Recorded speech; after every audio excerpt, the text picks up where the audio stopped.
Bonjour, bonjour, bienvenue à ce webinaire que nous consacrons aujourd'hui à l'acquisition client et à leur valeur à vie. Webinaire que nous avons appelé Comment mieux acheter vos clients ou acheter mieux vos clients.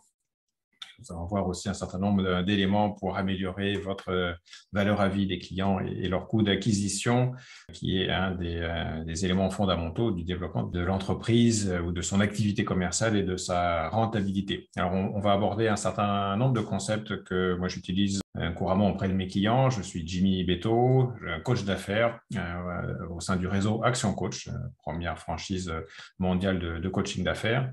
Et l'idée, c'est de vous aider à développer des entreprises qui vous permettent de réaliser vos objectifs, en particulier vos objectifs de vie. Et nous utilisons un certain nombre d'éléments pour structurer ce développement de l'entreprise. Donc voilà, l'approche commerciale est celle qu'on va aborder aujourd'hui au cours de ce webinaire d'une trentaine de minutes.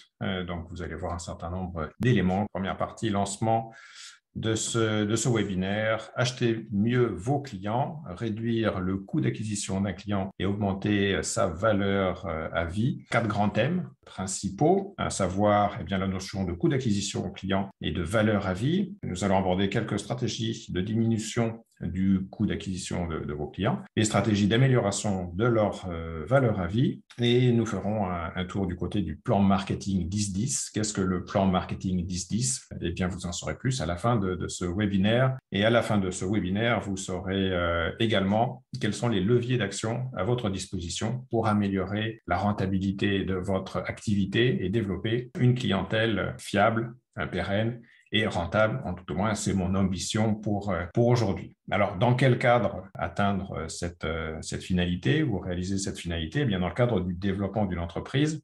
Et j'aimerais qu'on parte d'une définition que je vous propose en l'état, une définition d'entreprise qui serait la suivante. Une entreprise pourrait être une activité commerciale rentable et qui peut fonctionner sans son propriétaire.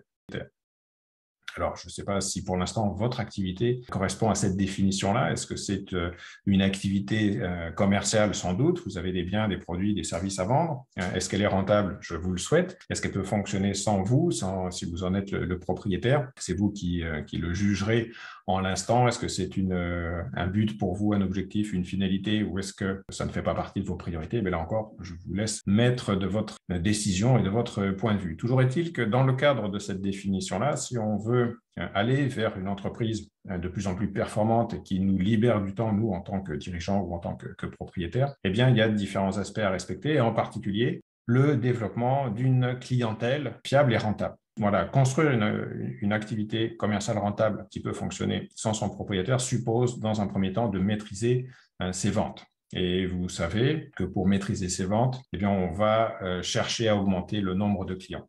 Ceci étant dit, je vous invite à faire un tour du côté des 5 leviers générateurs de profit, qui sont ceux qu'on va décrire là incessamment. En particulier, un nombre de clients provient d'une démarche commerciale qui consiste à aller chercher des prospects, des contacts, des leads, selon la terminologie employée, et ensuite de faire en sorte que ces prospects, ces contacts, acceptent d'acheter nos produits et soient convaincus de devenir, ce faisant, des clients. Donc, un nombre de clients va correspondre dans ce contexte-là à un nombre de contacts, un nombre de prospects, multiplié par un taux de conversion.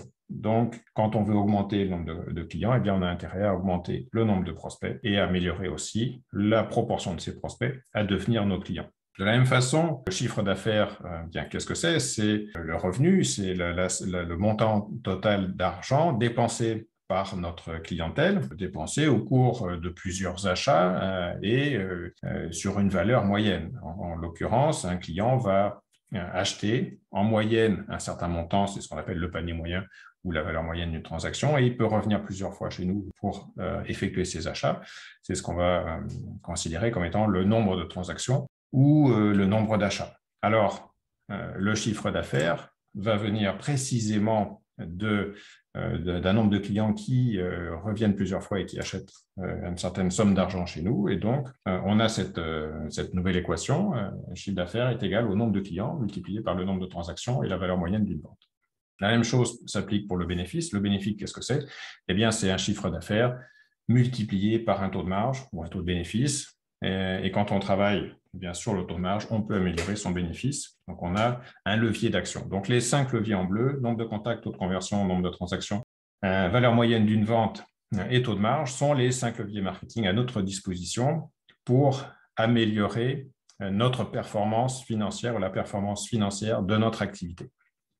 Maintenant, comment évaluer l'efficacité de notre marketing? Eh bien, on va regarder l'évolution de ces paniers moyens, de ces nombres de transactions, du nombre de contacts. Et ces éléments-là vont se retrouver à partir bien d'une analyse fine de votre activité, et en l'occurrence de votre activité marketing. Et cette activité ou cette analyse fine de votre activité, eh bien, elle a besoin de collecter ou de vous amener à collecter de nombreuses informations. Si je prends l'exemple de deux publicités, qu'on va appeler, pour simplifier, publicité A et publicité B, le suspense est garanti quant à quelle publicité se cache derrière le A et quelle publicité se cache derrière le B. Eh bien, voilà, partons de l'hypothèse que A et B ont le même prix, le même coût pour l'entreprise, à savoir là, en l'occurrence, pour l'exemple, 1 000 € dans les deux cas. La publicité A génère 1000 réponses, c'est-à-dire 1000 prospects qui vous sollicitent suite à votre publicité, et la publicité B génère 100 réponses, c'est-à-dire 100 prospects qui vous sollicitent suite à votre publicité. Alors, suite à ces premiers éléments, quelle est, selon vous, la meilleure campagne publicitaire? Est-ce que c'est la A ou est-ce que c'est la B? Eh bien, on ne peut pas savoir. On ne peut pas savoir si c'est la publicité A ou la publicité B parce qu'il nous manque des informations. Et en l'occurrence, on ne sait pas pour l'instant, parmi les réponses, combien sont réellement passés à l'acte et ont pris la décision d'acheter. Et on peut très bien avoir cette situation-là où la publicité A et la publicité B ont amené chacune 10 clients. Donc, dans ce contexte-là, quelle est la meilleure des deux campagnes, la A ou la B? Et là encore, on peut pas le dire, on ne peut pas savoir, on a besoin d'informations complémentaires. En l'occurrence, les 10 clients de A ou de B ont-ils acheté la même chose? Il s'avère que là, pour cet exemple, eh bien, il est probable que non. Les clients A, pour la publicité A, ont acheté plutôt autour de 100 € chacun et les clients de la publicité B ont acheté 200 €. Donc, quelle est la meilleure campagne parmi la A ou la B? Eh bien, vous connaissez le truc maintenant. On ne sait toujours pas, puisqu'il manque encore des informations. Combien de fois les clients sont-ils revenus après leur premier achat? Est-ce qu'ils ont amené des amis avec eux? Est-ce qu'ils vous ont parlé de l'entreprise à leurs proches, à leurs contacts? Est-ce qu'il y a eu du bouche à oreille? En gros, vous voyez que la valeur d'un client dépasse la valeur de son premier achat. Et à travers cet exemple-là, on voit qu'on a besoin d'aller chercher plus d'informations. On a besoin d'aller analyser bien assez facilement quel est le coût d'acquisition d'un client. Là, en l'occurrence, dans les deux cas, on a dépensé 1 000 €, on a eu 10 clients, donc le coût d'acquisition d'un client, c'est de 100 €. Mais leur valeur à vie, c'est-à-dire la somme totale d'argent qu'ils ont dépensé chez vous et qu'ils vous ont apporté, eh bien, on ne le connaît pas et c'est pourtant un élément fondamental qui nous permettra de savoir si c'est la publicité A ou la publicité B qui est la meilleure publicité. Donc, on a besoin d'analyser en profondeur ces 3 mesures clés que sont le coût d'acquisition client, la valeur à vie et le taux de conversion. Alors, le coût d'acquisition client, qu'est-ce que c'est? Eh bien, c'est la somme totale dépensée pour acquérir, faire venir un nouveau client. Donc, combien vous avez dépensé dans le prix de la publicité marketing, dans le coût d'un objet offert, si vous offrez un objet au premier client, donc s'il y a un cadeau au premier client, voilà, tout ça va faire partie du coût de votre campagne marketing et de ce que vous dépensez pour faire venir dans un premier temps les prospects et puis par la suite les clients que vous aurez sélectionnés ou que vous aurez réussi à convaincre parmi les prospects. Et ce coût d'acquisition client, eh bien, vous pouvez le calculer globalement sur l'entreprise et vous avez une valeur repère. Vous savez que pour telle entreprise, le coût d'acquisition client, ça peut être 500 €, ça peut être 1 000 €, ça peut être 5 000 €. C'est variable d'une entreprise à l'autre, c'est variable fortement d'un secteur d'activité à l'autre, mais même au sein d'un même secteur d'activité, il va y avoir des différences d'une entreprise à l'autre. Connaître ce coût d'acquisition client global sur l'entreprise, eh bien, c'est déjà la première étape pour pouvoir commencer à l'améliorer. Et ce coût d'acquisition global va vous servir de point de référence à partir duquel vous allez pouvoir analyser le coût d'acquisition lié à telle ou telle campagne marketing, lié à tel ou tel segment de marché, lié à tel ou tel commercial ou service commercial ou zone géographique. Enfin, après, peu importe. La limite sera celle de votre imagination quant à la segmentation de votre analyse du coût d'acquisition client pour savoir sur quel segment particulier vous avez intérêt à travailler pour améliorer votre coût d'acquisition. Au niveau de la valeur à vie d'un client, eh bien, on va définir celle-ci comme la marge bénéficiaire qu'un client vous apporte au cours de la période pendant laquelle il est votre client. Si un client reste chez vous pendant 6 mois, eh bien, ce sera le chiffre d'affaires ou la marge, en l'occurrence bénéficiaire, qui va vous apporter pendant ces 6 mois. S'il reste 6 ans ou 30 ans chez vous, eh bien, ce sera la marge apportée durant cette période de 6 ans ou de 30 ans. Là encore, on va avoir une valeur moyenne globale sur l'entreprise qui va pouvoir nous servir de point de référence, à partir duquel, eh bien, une segmentation sur les segments de marché, sur des actions marketing également ou sur des commerciaux, eh bien, on verra dans quelle situation on fait mieux que la moyenne de l'entreprise ou on fait moins bien que la moyenne de l'entreprise pour pouvoir après ajuster et conduire des actions qui vont nous permettre de toujours améliorer cette valeur à vie client. Et enfin, le troisième élément, eh bien, c'est le taux de conversion. Le taux de conversion étant, comme on l'a défini déjà, la proportion des prospects qui deviennent des clients. Et c'est un levier important, vous le savez, vous le pressentez, c'est un levier important de diminution du coût d'acquisition client parce que si pour une même somme dépensée sur une campagne marketing, on convertit plus de prospects en clients, eh bien, chaque client coûtera mécaniquement moins cher. Donc, le taux de conversion, c'est une des trois mesures clés pour améliorer l'efficacité de votre marketing. Alors, ce sont effectivement des éléments clés. Pourtant, de ce que je constate, assez peu d'entreprises, petites entreprises, petites ou moyennes entreprises, utilisent ces trois mesures et j'en suis arrivé à me dire que c'est parce qu'il y a un biais que j'ai appelé le biais de la jeune entreprise, à savoir quand on crée une entreprise et qu'on lance son entreprise, eh bien les premières années, les premières phases du développement de l'entreprise s'accompagnent d'un basculement de l'activité du dirigeant en particulier. Et la jeune entreprise garde certaines habitudes, même lorsqu'elle devient moins jeune, voire vieille entreprise. Alors, en l'occurrence, au début, quand on crée son entreprise, eh bien, on essaie de se faire connaître. Donc, on va faire quelques publicités, des annonces, on va faire un peu de marketing pour lancer l'activité. Mais assez rapidement, les premiers clients qui vont arriver, qui vont générer aussi, qui vont amener d'autres clients, eh bien, nous conduisent à passer en production, à réaliser le bien, la vente, le service, si c'est réaliser le service si on est en prestation de service ou produire ou faire de la distribution si on est sur un autre type d'activité. Mais en tous les cas, on ne fait plus trop de marketing. Et là, par la suite, la phase suivante pourrait être une phase de croissance passive, à savoir que c'est le bouche à oreille, c'est l'entreprise qui commence à avoir une certaine notoriété parce que les premiers clients sont contents et parlent de l'entreprise autour d'eux. Ce qui fait que moi, très souvent, quand je pose la question à des chefs d'entreprise, d'où viennent vos clients, quels sont vos canaux de prospection, il y a très, très, très fréquemment, les réponses, c'est en fait, c'est souvent le bouche à oreille. C'est mes clients, ils parlent d'eux parce qu'ils sont contents de mes prestations et donc ils parlent de moi autour d'eux. Donc voilà, dans cette dynamique-là, les jeunes entreprises qui deviennent un peu moins jeunes ne prennent pas forcément l'habitude de faire du marketing. Et ce qui fait qu'à un certain moment, il peut y avoir une phase de stabilisation de chiffre d'affaires, voire de fluctuation, avec le sentiment de ne pas vraiment maîtriser sa clientèle, que la clientèle peut ne pas être fidèle et d'avoir l'impression de perdre un petit peu le contrôle et d'avoir un avenir peut-être plus flou sur les perspectives d'évolution ou tout au moins les perspectives de développement.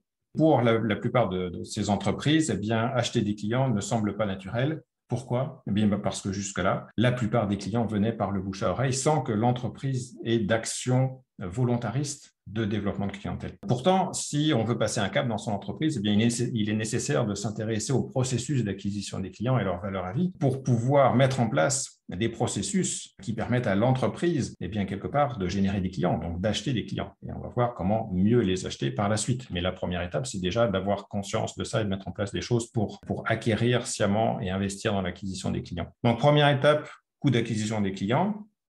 Qu'est-ce que c'est? Comment on va l'optimiser? Eh bien, déjà, je vous propose de séparer deux types de coûts d'acquisition client. Et le premier type serait un coût d'acquisition client à retour immédiat, c'est-à-dire un coût d'acquisition qui reste inférieur à la marge dégagée par le premier achat.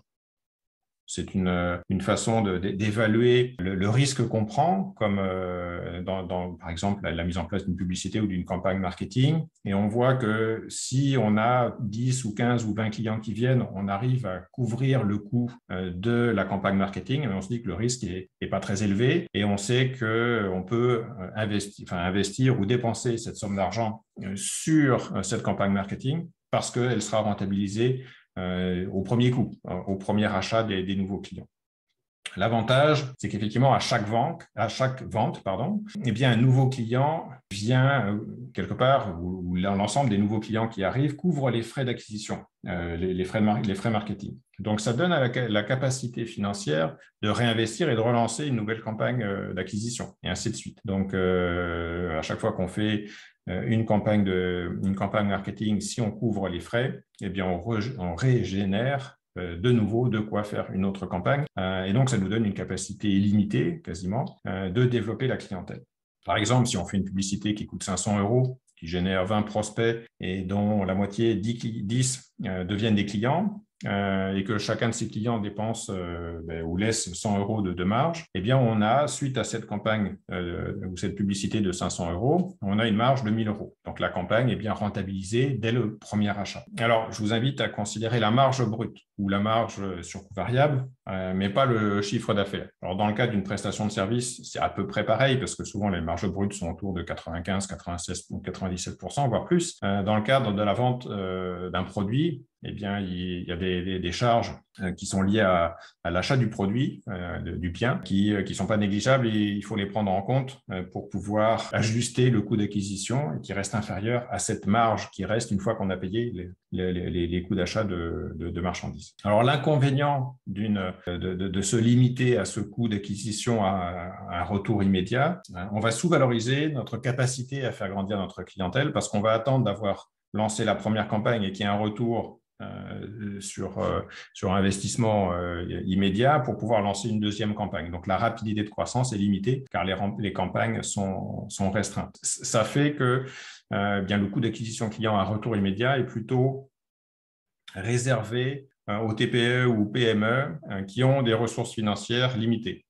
Donc, on prend peu de risques financiers parce qu'on n'a pas une trésorerie énorme, on n'a pas des fonds propres énormes, on n'a pas cette capacité financière qui nous permettrait de dépenser plus et d'aller justement sur le coût d'acquisition qu'on va voir juste après. Et auquel cas, à chaque fois qu'on investit dans une campagne marketing, eh bien, on veut un retour qui nous permet de retrouver nos fonds. Donc voilà, stratégie adaptée aux entreprises qui ont des ressources financières limitées. Le deuxième type de coût d'acquisition client, c'est celui qu'on appelle coût d'acquisition client en investissement. C'est lorsque le coût d'acquisition client est supérieur à la marge dégagée lors du premier achat. L'avantage, c'est qu'on a une vision à long terme de son investissement marketing et on valorise mieux le potentiel de son marché parce qu'on sait qu'on peut perdre de l'argent sur une première vente, mais qu'on va s'y retrouver sur la deuxième, troisième, quatrième ou cinquième vente. Ce qui nous permet comme ça d'investir plus fortement parce qu'on sait que on a la capacité d'avoir un temps de retour sur investissement plus important. Donc, par exemple, si on est sur une publicité à 2 000 € qui génère 10 clients à 100 € de marge chacun, donc un peu l'équivalent de la publicité de tout à l'heure, sauf qu'elle coûte plus cher, eh bien, on voit qu'au premier achat, on a 1 000 € de marge. Et en l'état, la publicité n'est pas rentable immédiatement puisqu'on aura perdu 2 000 moins 1 000, on aura perdu 1 000 €. Sauf que nos statistiques nous montrent que les clients reviennent plus de 2 fois en moyenne. Donc, ça veut dire que globalement, quand on acquiert un nouveau client, on va pouvoir compter sur le fait qu'il vienne plusieurs fois. Et en l'occurrence là, la campagne sera rentable à partir du deuxième achat, parce que la deuxième fois, ils reviendront acheter pour 100 €, et donc la marge passera à 2 000, qui correspond au coût de la publicité. Et on commencera à gagner de l'argent à la troisième vente, à la quatrième vente, etc., etc. Donc, voilà, cette notion de coût d'acquisition client en investissement est une notion qui se construit sur du long terme. Alors, si on doit illustrer ça avec ce qu'on voit dans la pratique, les banques sont sur cette approche-là, les entreprises de téléphonie, les assurances. En téléphonie, lorsqu'on vous donne un téléphone à un tarif extrêmement bas, eh bien, manifestement, l'entreprise de téléphonie perd de l'argent sur le premier mois ou le deuxième mois de facturation de services téléphoniques, sauf qu'eux, ils savent que quand ils acquièrent un nouveau client, c'est pour des années. dans la banque ou dans l'assurance, c'est pour 10 ou 15 ans. Dans la téléphonie, ça peut être un peu moins, mais ceci dit, c'est quand même en termes d'années que ça se calcule. Donc, il compare le coût d'un téléphone par rapport à 10 ou 15 ans de chiffre d'affaires et de marge apportée par le client, et il voit qu'il y a tout intérêt à perdre sur la première vente parce qu'ils vont s'y retrouver sur les ventes suivantes. Alors, l'inconvénient d'une telle démarche, c'est qu'elle nécessite de fortes ressources financières. Il faut avoir à la fois la trésorerie, les résultats et les fonds propres suffisants pour pouvoir, quelque part, décaler le retour sur investissement. On paye maintenant un client qui nous rapportera plus tard. Et le point de vigilance, c'est qu'il faut quand même faire attention à ce que le coût d'acquisition client reste inférieur à la valeur à vie du client. Il faut au moins qu'après quelques ventes, le client puisse de nouveau générer un bénéfice pour l'entreprise. Si la valeur à vie d'un client reste inférieure au coût d'acquisition, assez rapidement, l'entreprise déposera le bilan. Donc, le point de vigilance, dans le premier cas, dans le premier coût d'acquisition client, le point de vigilance concerne la marge faite sur le premier achat. Et dans ce deuxième cas, le coût d'acquisition client en investissement, le point de vigilance porte sur le fait que le coût d'acquisition doit rester inférieur à la valeur à vie du client. Donc ça, c'est une stratégie qui est adaptée aux entreprises qui ont des ressources financières fortes. Ensuite, sur la partie valeur à vie des clients, donc vous savez que c'est la marge bénéficiaire qu'un client vous apporte au cours de la période pendant laquelle il est votre client. Et on a différents types de valeur à vie, à savoir la valeur à vie brute qui correspond au chiffre d'affaires sur la période pendant laquelle il est client, la valeur à vie nette qui correspond à cette marge brute ou la marge au coût variable, pareil, sur cette même période pendant laquelle il est votre client.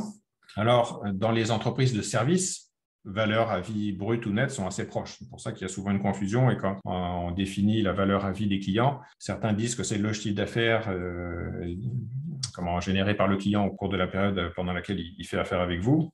Ça dépend des activités. Dans certains cas, il faut bien prendre la valeur à vie nette, c'est-à-dire basée sur la marge et pas sur le chiffre d'affaires. Et après, vous avez une notion qui est extrêmement intéressante aussi, qui est celle de la valeur à vie totale.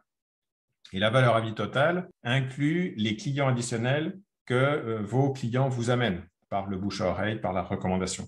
Et en gros, quand vous avez un nouveau client, eh bien, il est intéressant aussi de savoir si ce client-là, statistiquement, vous amène d'autres clients. Dans certaines entreprises, c'est assez peu, on l'observe assez peu.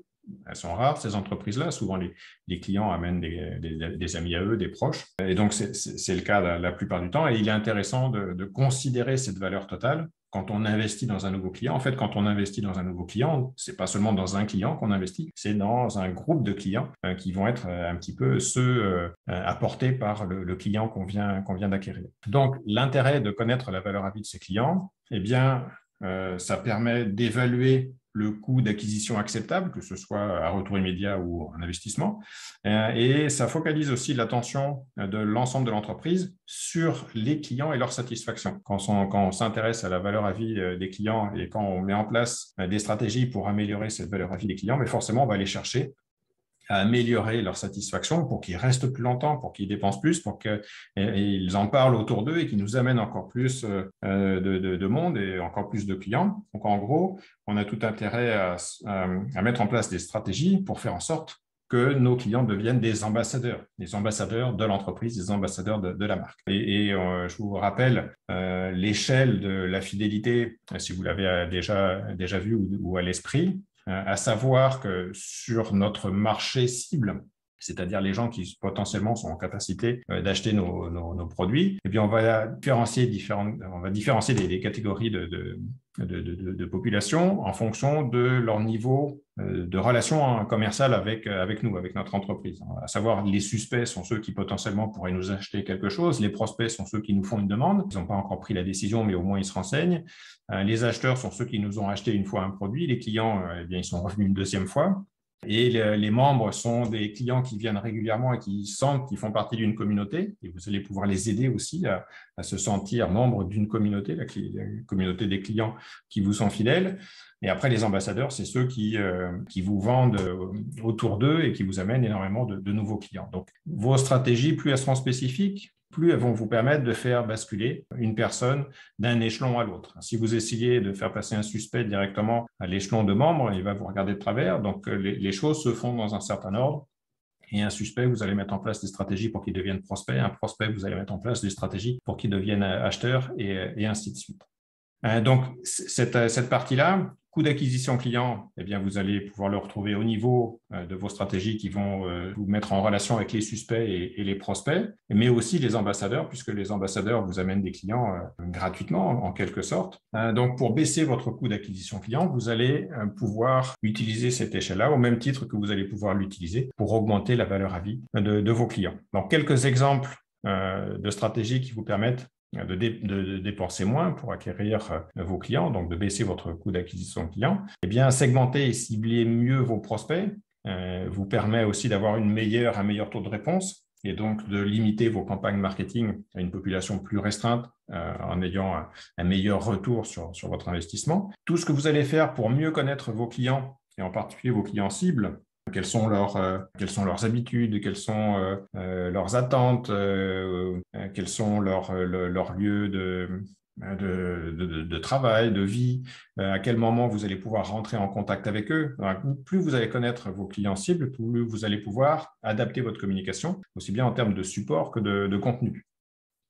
Enfin, plus vous allez définir ce qui vous rend unique et différent de vos concurrents, plus vous allez être en capacité d'être impactant au niveau des clients qui, effectivement, sont intéressés par vos critères de différenciation et par ce en quoi vous êtes unique. Donc, là encore, comment caractériser vos éléments d'unicité est extrêmement important pour baisser son coût d'acquisition client. Clarifier le bénéfice client, ça va lui permettre de mieux voir pourquoi il a intérêt d'acheter vos produits. Donc, forcément, ça va améliorer le taux de conversion et donc ça va améliorer la performance de votre marketing, ça va baisser le coût d'acquisition client. Chercher des synergies et des alliances stratégiques, c'est-à-dire cibler d'autres entreprises qui ont à peu près les mêmes clients que vous et qui font des prestations différentes. Bien voir comment vous pouvez mettre en place des actions de communication croisées, conjointes, etc. pour pouvoir optimiser vos deux clientèles, vos deux bases contacts respectives. Donc, vous pouvez aussi voir le webinaire que j'ai consacré à ce sujet-là. Le webinaire s'appelle « Obtenir plus de prospects en moins de temps ».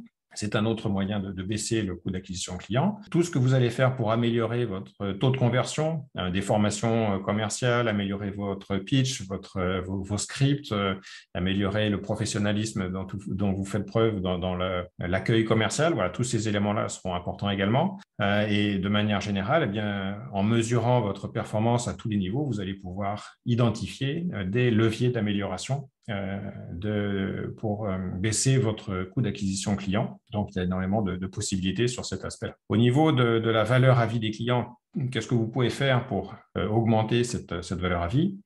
Comment vous pouvez faire pour gagner plus avec les clients déjà acquis? Eh bien, là encore, mieux connaître votre client idéal vous permettra de mieux répondre à ses besoins et donc aussi quelque part de diversifier votre gamme peut-être.